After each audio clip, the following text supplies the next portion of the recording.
ये बच्ची किसकी है? भाभी जी, बाबूजी अपने दोस्तों से मिलने के लिए गए थे ना, तो क्या? लेकिन जब घर वापस आ रहे थे तब बियाबान जंगल वाले रास्ते से घर वापस आ रहे थे। न जाने कैसे निर्दयी माँ बाप थे जो कि इस बच्ची को जन्म देकर झड़ियों में फेंक दिया था मरने के लिए। बाबूजी इसे अपनी बेटी बनाकर अपने घर लेकर आए हैं।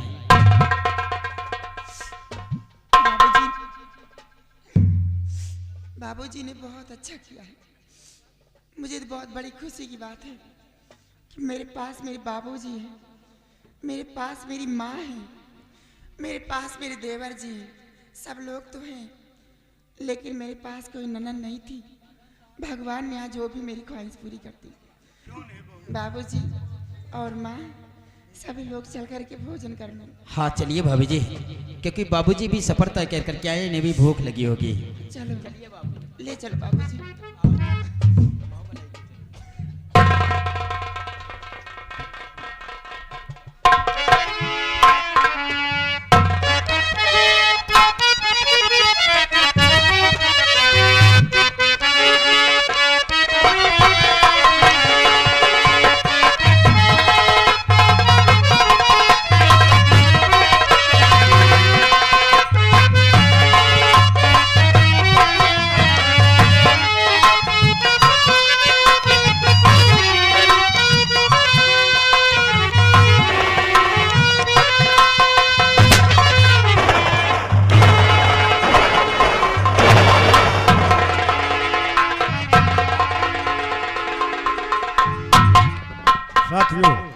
जय मां भवानी की, जय मां भवानी की।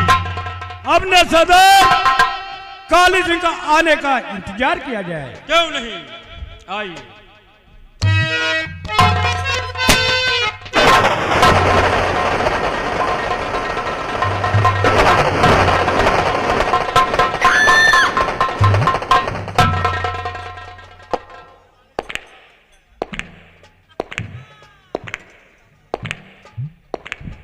मेरे नौजवान साथियों, जय मां।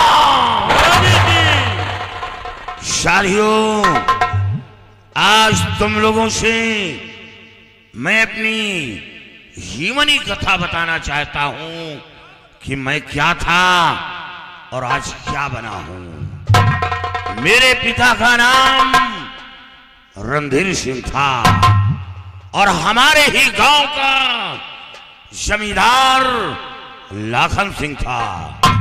उसका काम गरीबों के अंदर दहशत फैलाना, गरीबों का खून चूस कर अपना खजाना भरना, बहन बेटियों की इज्जत से खिलवाड़ करना, ये उसका पेशा बन गया था।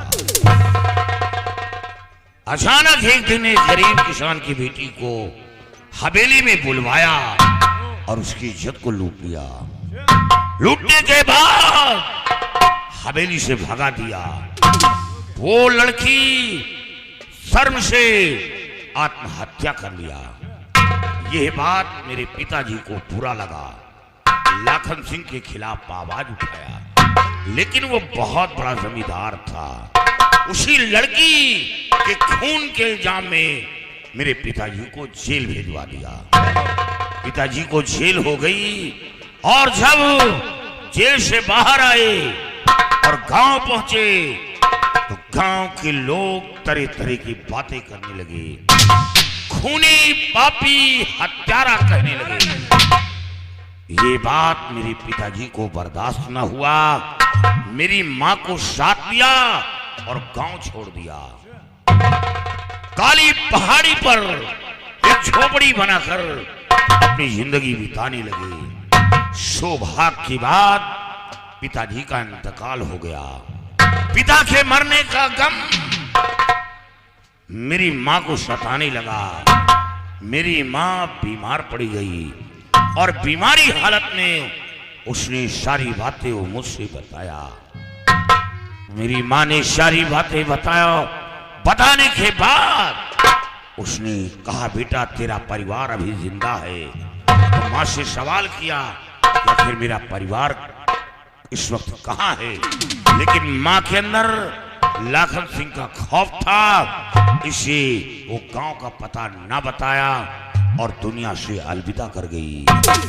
माँ का भी साया सर से उठ गया।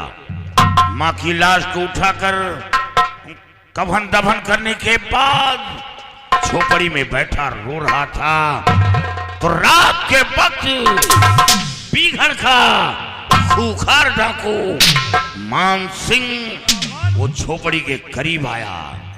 उसने कहा, बेटा हमें थोड़ा पानी पिलाओ। और जब पानी लेकर डाकू मान सिंह के सामने बढ़ाया, उसने मेरी आंखों में आंसू देखा। उसने कहा, बेटा पहले रोने का कारण बता, तब मैं तेरे हाथ का पानी पीऊंगा। मैंने अपनी बीती बातें मान सिंह से बताया। डाकू जरूर था लेकिन रहम दिल इंसान था।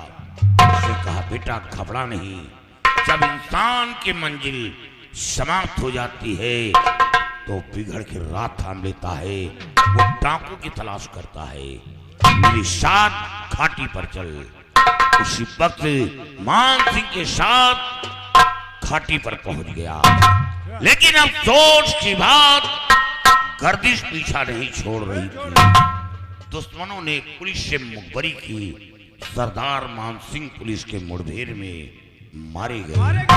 सरदार का भी साया सर से उठ गया और उसी वक्त सरदारी का खिताब मेरे जिम्मे सौंपा गया और हाथ में बंदूक उठाया और काली सिंह डाकू के नाम से प्रसिद्ध हुआ। डाकू जरूर बना हूं लेकिन डाकूपन का काम नहीं करना। याद रहे, काश कोई ऐसा कार्य करोगे तो काली सिंह माफ नहीं करेगा।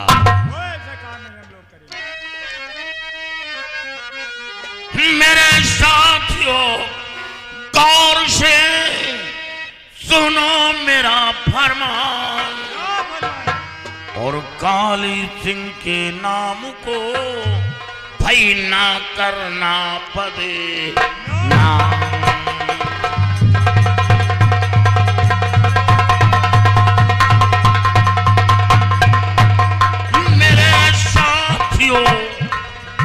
गौर से सुनो मेरा फरमान, मेरे साथियों गौर से सुनो मेरा फरमान और काली सिंह के नाम को भई ना करना पड़े ना।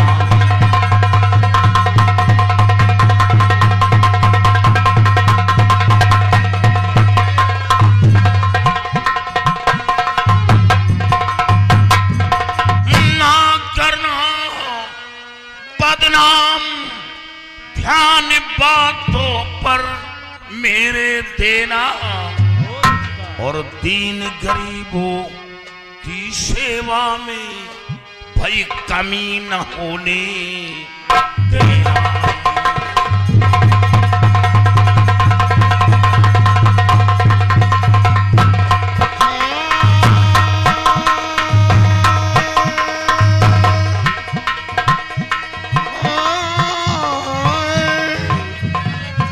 और दीन गरीबों की सेवा में कमी न होने देना।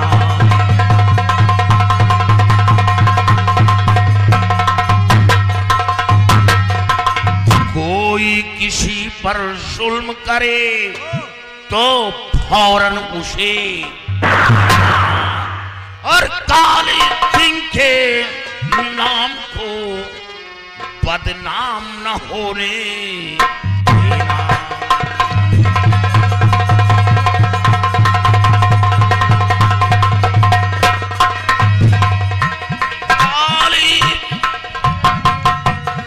काली सिंह के नाम को बदनाम न होने देना।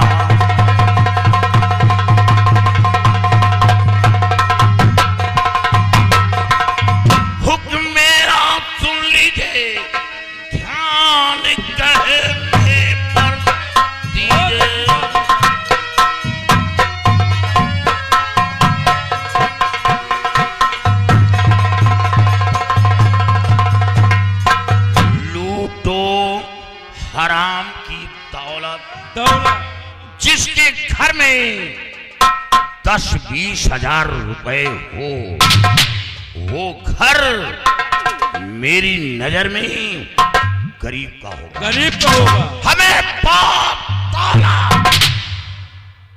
बहुत दौलत चाहिए, जिसके दरवाजे भिखारी भीख न पाता हो। कोई मासूम बच्चा एक टुकड़ा रोटी ना पाता हो, रोते हुए दरवाजे से गुजर जाए, उसकी फरियाद न सुनी जाए। हमें वो दौलत चाहिए। लूटो हराम की दौलत और आँच ना आए सर पे कभी, जियो उन्हीं बदौलत। साथियों, सरदार जी हमेशा बातों पर ध्यान देना। बहुत अच्छी बात।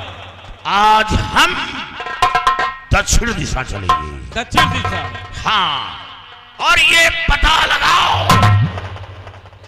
कि लाखन सिंह कहां का रहने वाला है। और लाखन सिंह मिल गया तो आसानी से मेरा परिवार मिल जाएगा। और साथ साथ ये काली सिंह के बंदों की गोली उस लाखन सिंह के सीने पर होगी, जिसने हमें अपने परिवार से अलग रखा, हाथ में बंदूक थमाया, जिस पर काली वर्दी पिलाया। सबसे बड़ा दुश्मन है तो लाखन सिंह है। तैयारी बनाओ। जय मां भवानी की, जय मां भवानी की, जय मां भवानी की। आओ मेरे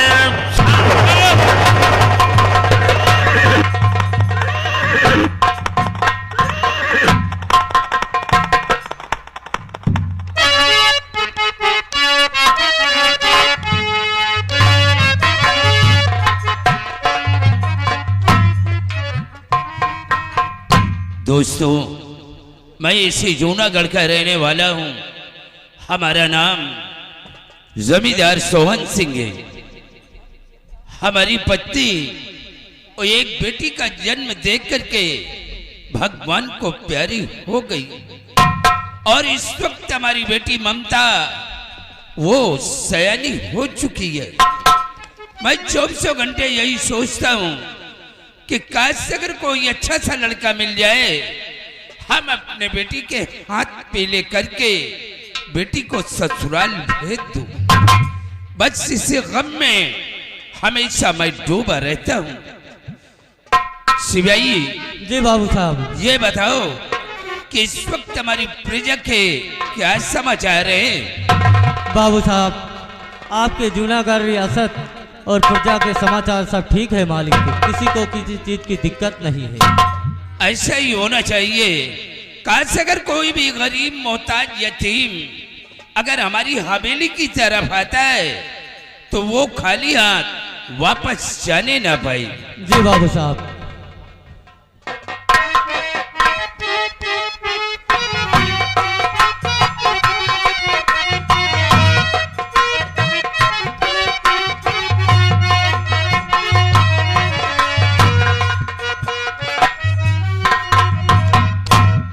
बाबूजी, अरे हाथ जोड़ विनती करूं पिताजी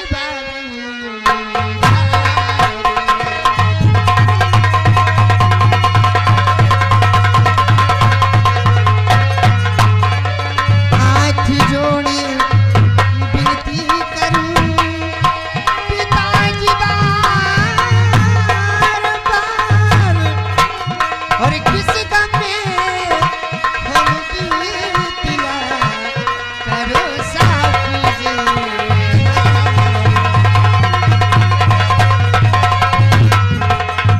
बाबूजी, आज क्या बात है, आप इतना उदास क्यों बैठे हुए हैं?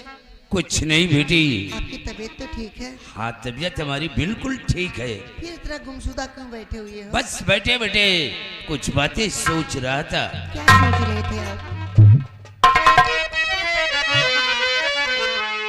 24 घंटे फिक्र में बेटी रहूं इसलिए बाबूजी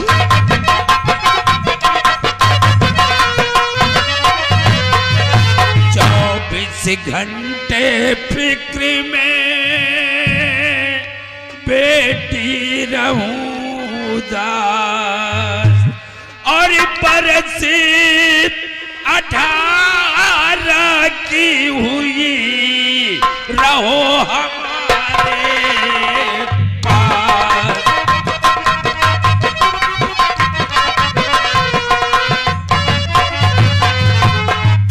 बेटी बाबूजी। अब तुम बच्ची नहीं बल्कि सयानी हो चुकी हो। हाँ। मैं यही सोचता हूँ कि अपने जीते जी हम अपने बेटी के हाथ पीले करके बेटी को ससुराल भेज दूं।